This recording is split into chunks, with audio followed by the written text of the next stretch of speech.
Marksheet थी किसी की, तो इन्होंने कहा उससे भी अच्छी करके दूंगा, ठीक है ना। तो ये इनकी बहुत अच्छी चीजें हैं, और इन्होंने जो भी एक्सपीरियंस किया, ठीक है, कैतान पब्लिक स्कूल के स्टूडेंट रहे, तो अपने कुछ एक्सपीरियंस आपसे शेयर करेंगे। और बहुत ही ऑबिडेंट, बहुत ही समझने के लिए, एक समझ होती है ना कि मैं कुछ कह रहा हूँ आप उसको समझ रहे हैं, है ना, और बिल्कुल इन हार्ट से, तो वो अंडरस्टैंडिंग इनके साथ है। तो आज इनको बुलाया है हमने, और SRCC का बताई है कि आपको सर ने बताया कि SRCC के स्टूडेंट है, ठीक है। तो मैंने कुछ So I hope all of you are doing great and studying hard for your board examinations or the CUET examination. यहाँ पे 12th के हैं सभी अपने? Okay, so introduction तो सर ने बहुत अच्छे से पूरे विस्तार से मेरा दे दिया है. But again, my name is Manan Gupta. I am currently pursuing my graduation in BCom Honors from Shri Ram College of Commerce, Delhi University, and I am in second year currently. और मैंने IAS Academy join करा था अपनी sister की recommendation में 11th class में. और मतलब तब तो मैं ना सर को जानता था ना संजय सर को जानता था, बट मेनली भी ये था कि चलो मैंने नाम सुना तो एक बार ट्राई करते हैं. But I can assure you guys this thing कि ये जो 2 साल मेरी लाइफ के रहे हैं, इसमें जितना मैंने सीखा है, आई डोंट थिंक मैंने उतना कहीं सीखा होगा academically, but in every manner that you can imagine. It could be related to life. I learned about life in general. और जो temperament building जिसमें बोलते हैं ना, संजय सर बच्चों को रूम में इतना अच्छे से करते हैं कि वो अकेडमिक में अपने लाइफ के बारे में बहुत कुछ सीखता है, और अपना पढ़ने का तरीका सीखता है, मेहनत करने का तरीका सीखता है, और लाइफ को देखने का तरीका सीखता है.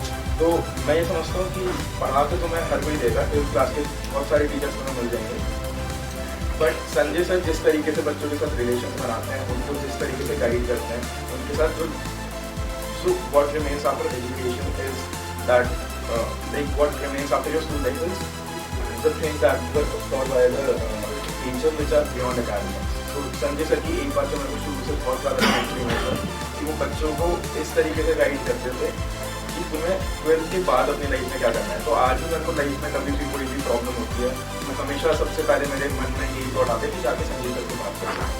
सो आई बिलीव कि संजय सर का मेरी लाइफ में बहुत एक इमेंस कॉन्ट्रीब्यूशन था, और मैं हर जगह ये बात बोलता हूँ, चाहे अपने कॉलेज में या फिर जो भी मेरे स्कूल में मेरे जूनियर थे, मैं उन्हें रिकमेंड करता हूँ कि तुम लोग एक बार जाओ, एक बार just do try and study with Sanjay sir for at least 1 year, you will see the difference. So this is my personal opinion about IAS Academy and particularly Sanjay sir. So अगर तुम लोगों ने भी ये चीज एक्सपीरियंस करी होगी, जो सर का पढ़ाने का तरीका है वो बाकियों से बिल्कुल एकदम डिफरेंट है. सर का जो पर्सपेक्टिव है पढ़ाई को लेके वो भी एकदम डिफरेंट है. तो हो सकता है तुम्हें अभी ये लग रहा होगा कि सर इतनी ज्यादा मेहनत क्यों करवा रहे हैं, या फिर इस तरीके से क्यों पढ़ा रहे हैं. सर का एक तरीका है कि वो 3 महीने में पूरा सिलेबस करवाते हैं, उसके बाद 4 बार रिविजन करवाते हैं, और सैम्पल पेपर्स कम से कम 50, 60, 80, 90, 100 करवा देते हैं. सो अभी तुम्हें लग रहा होगा कि इतनी मेहनत करने का क्या पॉइंट है, बट जैसे जैसे तुम लाइफ में आगे बढ़ोगे, तुम ग्रो करोगे, यू विल सी कि this is what you will have to do in your future life as well. क्योंकि अभी तुम 12th क्लास में हो, 10th क्लास में हो, अभी सिलेबस बहुत लिमिटेड है, तुम पूरे साल पढ़ के अच्छे से कर सकते हो, बट जैसे तुम आगे जाओगे, कॉम्पिटिटिव एग्जाम्स होगे, तो तुम देखोगे जो सर ने मेहनत करने का तरीका तुम्हें सिखाया, पढ़ने का तरीका सिखाया, कि हमेशा तुम्हारे को काम आएगा. सो this is one thing about IAS Academy. और अब मैं थोड़ा सा अपना एक्सपीरियंस, अपने स्कूल लाइफ का एक्सपीरियंस शेयर करूंगा. तो मैं समझता हूँ कि 12th एक ऐसी क्लास है जिसकी सिग्निफिकेंस, जिसकी इंपॉर्टेंस लाइफ लॉन्ग तुम्हारे साथ रहने वाली है. तो हो सकता है जैसे तुम स्कूल में 1st से लेकर 10th क्लास तक तुमने पढ़ाई करी, बट इतनी इंपॉर्टेंस किसी क्लास की नहीं है जितनी 12th क्लास की है. 12th क्लास का सर्टिफिकेट अगर मार्कशीट तुम्हारे हर जगह काम आएगी, चाहे वो कॉलेज हो, चाहे वो कोई जॉब हो, और हर जगह मतलब ये करियर डिफाइनिंग क्लासेस हम बोल सकते हो. It is more like it is the end goal और the last step of a big ladder of the school life. तो इसको अगर तुमने नेल कर दिया ना, तो तुम आगे जो कॉन्फिडेंस मिलेगा और जो ट्रेजेक्टरी तुम्हें मिलेगी वो बहुत उसको डिफाइन करेगी. तो 12th क्लास में जो भी है, पर्टिकुलरली मैं उन्हें बोल रहा हूँ कि इस साल अगर तुमने पूरे स्कूल लाइफ में क्या करा वो डजंट मैटर, बट अब तुम अपने गोल्स को प्रायोरिटाइज करो, अपने बड़े गोल्स बनाओ, अपने ऐसे गोल्स बनाओ जो तुमने नहीं सोचे होंगे, क्योंकि अगर तुम गोल्स बनाओगे तभी तुम उन्हें अचीव कर पाओगे. सो लाइक मेरा पर्सनली गोल था कि मेरे को, जैसे सर ने बताया, मेरी 10th क्लास में कॉलेज रैंक 2 थी इन CBSE, और I also got the opportunity to meet CMU के Vidyanath and the DM of Ghaziabad. So उसके बाद मेरे को कॉन्फिडेंस आया कि मेरे को कुछ बड़ा एम करना है. तो 12th क्लास में मैंने सोचा कि मेरे को CBSE रैंक इस बार भी लानी है, बट अनफॉर्चुनेटली हमारे एग्जाम्स ऑनलाइन हो गए तो वो चीज़ पॉसिबल नहीं थी. बट अगेन अगर तुम गोल्स बड़े रखोगे तभी तुम उस पर अचीव करने का अपना एक्टिविटी, अपना प्रोसेस स्टार्ट कर पाओगे। तो आई वुड से कि 12th क्लास में अपना आपको लिमिट मत करो, अपने गोल्स बड़े रखो, अपने गोल्स को प्रायोरिटाइज करो।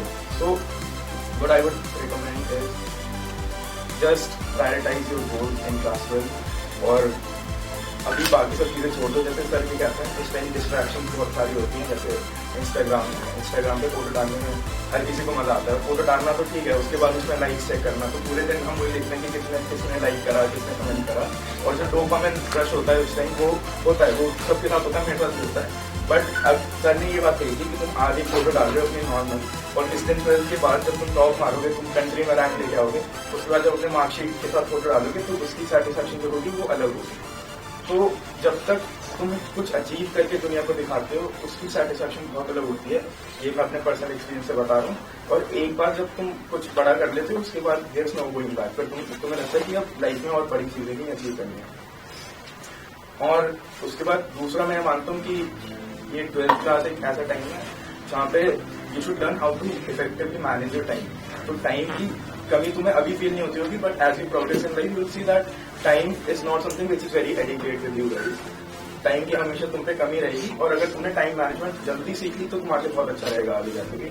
और ये चीज मैं हमेशा हर किसी को कहता हूँ कि लोग कहते हैं कि सुबह पढ़ो या फिर शाम को पढ़ो, मेरे हिसाब से ये मैटर नहीं करता। कोई कोई लोग रात में बहुत एफिशिएंटली पढ़ पाते हैं, जैसे पर्सनली मैं हमेशा रात को पढ़ता था 12 बजे से 5 बजे से 6 बजे तक, और कोई लोग सुबह उठ के पढ़ पाते हैं। तो it completely depends on your temperament, on your character कि तुम किस टाइम पढ़ाई अच्छे से कर पाते हो। सो इट डजंट मैटर कि तुम रात को पढ़ रहे हो या फिर सुबह पढ़ रहे हो, पर बस अपना शेड्यूल बनाओ, दिन का टाइम मैनेज करो, अपने गोल्स डिफाइन करो हर दिन के।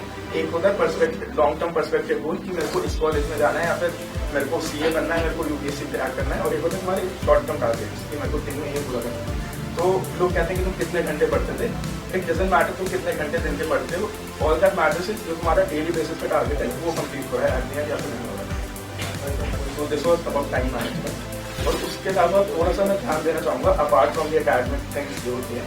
सो आई बिलीव कि हमेशा से शुरू से from day 1 you guys apart from academics should also focus on some extracurricular activities, and because ये एक ऐसा टाइम है अभी तुम्हें पढ़ाई ऑब्वियसली इंपॉर्टेंट है, but as you move forward in life you realize कि पढ़ाई के अलावा और भी बहुत सारी चीजें हैं जो बहुत ज्यादा इंपॉर्टेंट है, जैसे योर इंटरपर्सनल स्किल्स, तुम्हारी communication skills.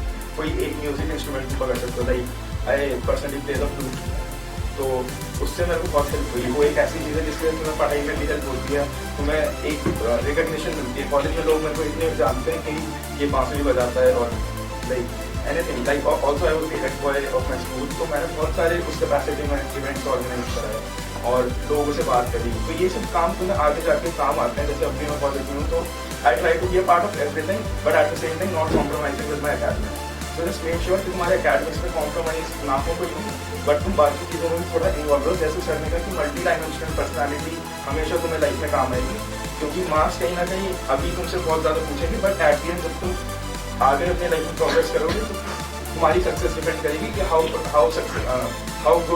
good a communicator you are, how are you in dealing with people, or what are your interpersonal skills. So this is something which I definitely focus upon.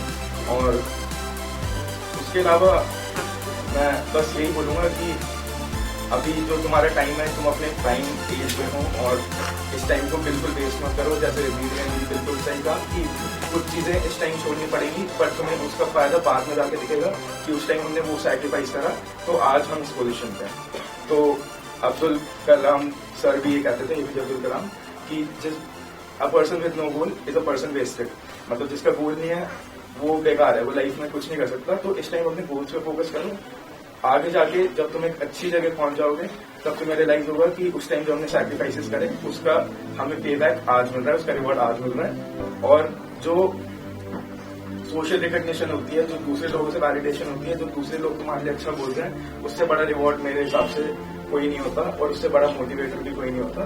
तो इन चीजों पे focus करो। बाकी sir हैं, sir से हमेशा बात करो।